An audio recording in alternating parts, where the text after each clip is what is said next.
Hey VC, it's the Jonathan, the Cheap and Cheerful Record Collector. Today is going to be another video in my series of They Say It's Your Birthday.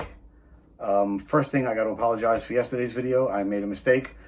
Obvious mistake. I don't know how I did that, but John Bonham obviously did not die in 2010, died in 1980. So I apologize for that. Made a little mistake there, but to err is human, and I'm nothing but human. Today's video is people born on June 1st. We're starting off with someone a lot of people may not know. His name was Lafayette Leak. He was a great blues piano player and early rock and roll piano player, a lot of early rock and roll albums. And he is all over the early Chuck Berry albums. Johnny Johnson also played, but Lafayette Leak is also all over the stuff. He's on the original Johnny Be Good, on one of the many songs that he played on. So yeah, Lafayette Leak, born 1919, died 1990.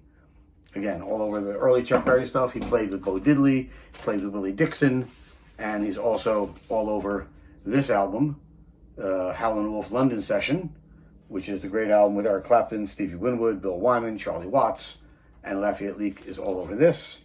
And the other one I have with him is one of my favorite blues guitar players, is Magic Sam, and he is all over this album also, even though he is not credited, because it says here with Shaky Jake, Eddie Shaw, Mighty Joe Young, Odie Payne, etc. So I guess Lafayette Leak is etc. But he's all over this album. So great stuff, Lafayette Leak. Great blues and early rock and roll piano player. Born in 1921. Next artist is a guy who was a studio orchestra leader at Capitol Records and was toiling away, not really getting much recognition. And one day in 1952 or 3, whatever it was, Frank Sinatra walked in, heard him, and said, "That's the guy for me." And they formed a great relationship. And of course, it's Nelson Riddle. And Nelson Riddle then went on to be Sinatra's. He also worked with Billy May, but Nelson Riddle was his main man. And a lot of his early Capitol albums feature Nelson Riddle Orchestra.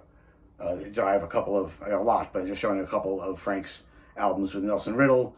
I love this one, Nice and Easy. Another all-time favorite is Songs for Swingin' Lovers. And how about Only the Lonely? These are all orchestra-led and conducted by Nelson Riddle.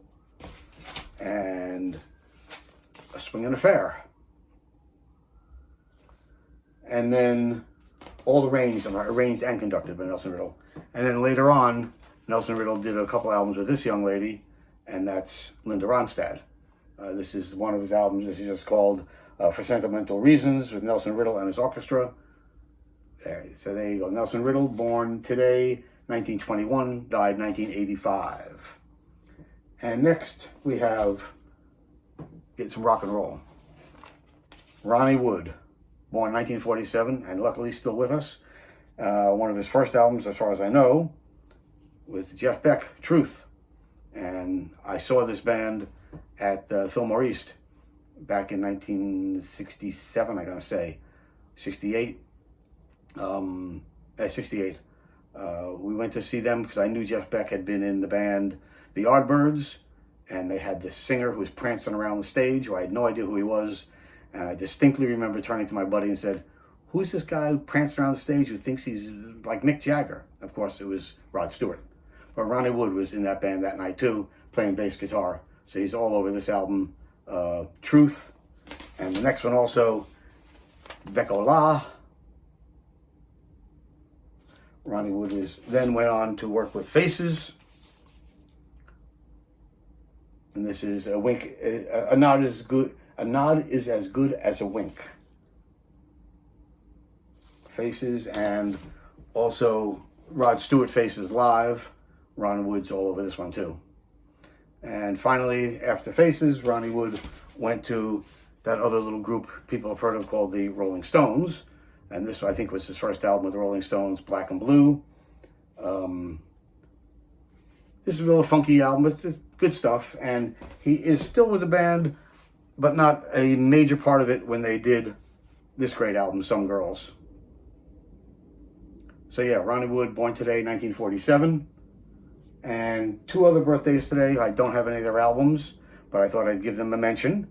Alanis Morissette, born today, 1974, and Brandi Carlile, born today, 1981. I know it's a shame I don't have any Brandi Carlile albums to show, but I can't have everything. Okay, so that's it for today. Quick little video.